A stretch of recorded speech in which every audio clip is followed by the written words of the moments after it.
Si te parece que el mercado de Forex o de divisas internacionales es volátil, entonces no eres apto emocionalmente para los mercados cripto. La volatilidad cripto hace de la volatilidad Forex como un juego de mesa en un asilo, es decir, ni siquiera llega al nivel de paseo en el parque. Si te parece que el mercado accionario de Nueva York es algo complejo, entonces no eres apto intelectualmente para los mercados cripto. En los mercados tradicionales solo es cuestión de ver patrones históricos y algunas fórmulas relativamente simples de contabilidad. En los mercados cripto tenemos que ser especialistas en historia, psicología, política monetaria y entender a fondo los efectos de redes. Lo cripto no es para todos, es para una especie específica de inversionistas que no existía en el pasado, y para muestra de lo anterior basta el botón del lunes 3 de febrero cuando en 2 horas el precio de BTC cayó 6.5% desde 97,000 hacia 91,000 y desde esa base y durante 17 horas tuvo un rebote de 11.6% hacia $102,000 por BTC. La volatilidad cripto es brutal, pero al analizar esta vale la pena plantear otra pregunta. ¿Será que las criptomonedas están en problemas? ¿Será que Trump está alterando el criptociclo? Veamos pues qué pasa con Bitcoin en 4 puntos.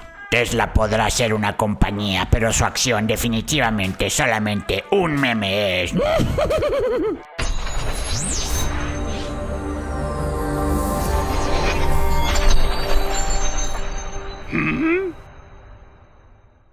Recuerden, CryptoPadawans, que no tenemos grupo de Telegram y nunca los contactaríamos en los comentarios para ningún servicio o asesoría. Mucho cuidado, por favor. Lo siguiente, una recomendación de inversión no es tampoco asesoría financiera, no.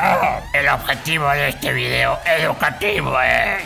Jaja, invertir en Forex es como jugar con muñecas y carritos, desde el punto de vista de riesgo, pues. ¿Cuál es entonces la variable que más está afectando a las criptomonedas? Obviamente la volatilidad ha sido mucho más fuerte en las altcoins. WorldCoin, por ejemplo, tuvo una caída o colapso de 40% solo en 12 horas. Pero sí, eso no le pasa ciertamente ni a las divisas de naciones del Subsahara en África, con guerra. Empecemos. Punto 1. La criptoparadoja de Trump. Así como le ha dado, Trump también le ha quitado valor a las criptomonedas. La criptorrelación entre el presidente y las criptomonedas no es tan simple, por más que a muchos de nosotros nos encante simplificar todo el tiempo todas las cosas, como atajo para entenderlas o para más bien sentir que las entendemos. Sabemos perfectamente que Trump, un cripto oportunista, es... sí.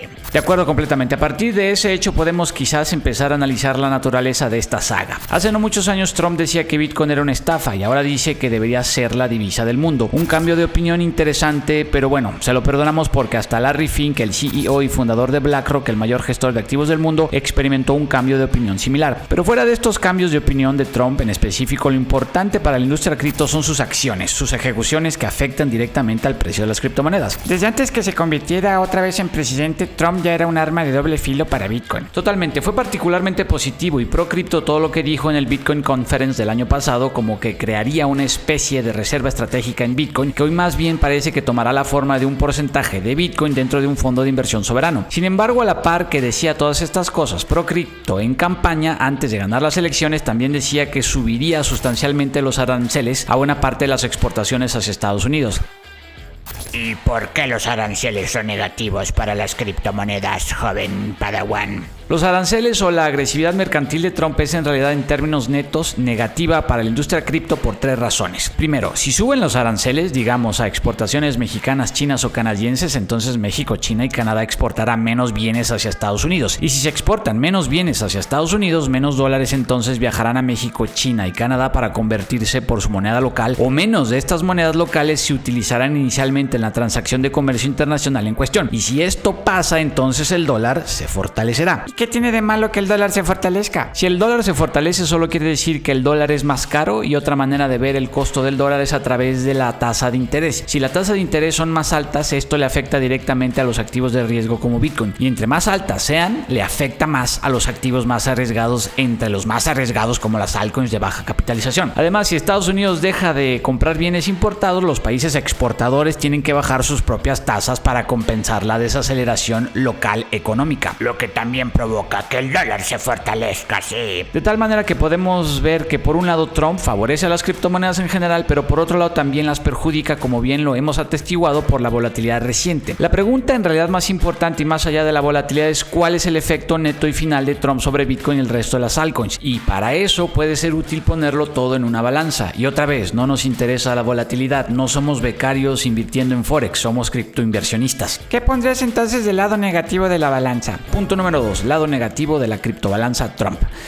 En el lado negativo de la balanza tendremos que colocar dos cosas. Primero, el impacto de las tarifas arancelarias sobre los productos importados en Estados Unidos en la inflación. Y segundo, el impacto de la eliminación y reducción de ciertos impuestos más el incremento del gasto público sobre el déficit presupuestal del gobierno. Y como decíamos previamente, la inflación se tiene que contrarrestar con tasas altas por parte de la Fed, sí. Pero si las tasas están altas, existe menos liquidez disponible para justamente el consumo y la inversión. Particularmente menos liquidez para los activos de riesgo y sobre todo menos para los activos de riesgo más arriesgados dentro de esta clase. El impacto desde el incremento en el gasto público, los impuestos y el mayor déficit es similar. Desde el punto de vista monetario, si la calidad crediticia de Estados Unidos baja, las tasas de interés, sobre todo las de largo plazo, subirán, afectando de igual manera la disponibilidad de liquidez para inversión en activos de riesgo como las criptomonedas. Ahora el lado positivo de la balanza, por favor. Punto número 3, lado positivo de la criptobalanza Trump.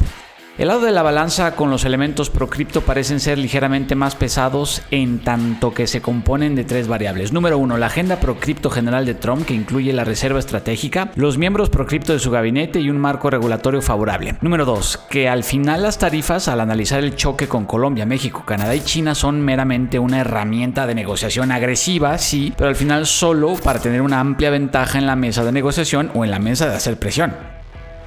Y número 3, su propio meme y el de su señora, la primera dama Melania, sí. Exacto. Entonces, por un lado vemos que Trump, desde sus poderes ejecutivos, está creando el contexto cripto más favorable posible. En esta misma línea, la reserva estratégica de Bitcoin se ha de manifestar de alguna u otra manera este 2025. Como decíamos previamente, el lunes 3 de febrero, Trump firmó una orden ejecutiva para crear no una reserva estratégica, sino un fondo soberano. ¿Y cuál es la diferencia? La verdad que no hay mucha diferencia. Una reserva estratégica es algo más solemne en tanto que la gestionaría la Reserva Federal y supuestamente para casos de emergencia, mientras que un fondo soberano estará quizás bajo la jurisdicción del Departamento del Tesoro y solo con el objetivo de generar plusvalía a través de la inversión. Recordemos que países como Noruega, China, Kuwait y Arabia Saudita tienen todos sus fondos soberanos de inversión, fondos que hay que ver simplemente como cualquier fondo de inversión, pero propiedad y gestionado por el gobierno federal. Si Noruega tiene el fondo soberano más grande con 1.8 billones de dólares en AUM, ¿por qué Estados Unidos no tendría uno? Pues ya lo tendrá. Y lo más probable es que sea de varios, primero decenas y luego centenas de billones de dólares con una asignación mínima de 5% en Bitcoin y, por qué no, en algunas altcoins como Ethereum inicialmente o Cardano. No nos olvidemos que Charles Hoskinson tiene lazos muy cercanos y estrechos con la administración actual. Si seguimos ahora en la línea de las tarifas, entonces nos topamos con que estas solo han de agregar volatilidad justamente como el lunes 3. El sábado primero, Trump declaró que impondría aranceles de 25% a México y Canadá, pero para el lunes en la mañana se había confirmado que las pospondrían durante un mes, es decir, puro ruido y pura volatilidad, ningún cambio sistemático ni ninguna dislocación en los patrones cíclicos y al parecer tampoco mercantiles. Y por último, Trump tiene sus propios memes. A él le interesa directamente que haya no solo un rally de Bitcoin, sino también una alt season. Las meme coins son lo primero que sube en anticipación y durante una alt season. Entonces, y para concluir, ¿qué tiene más peso en esta balanza?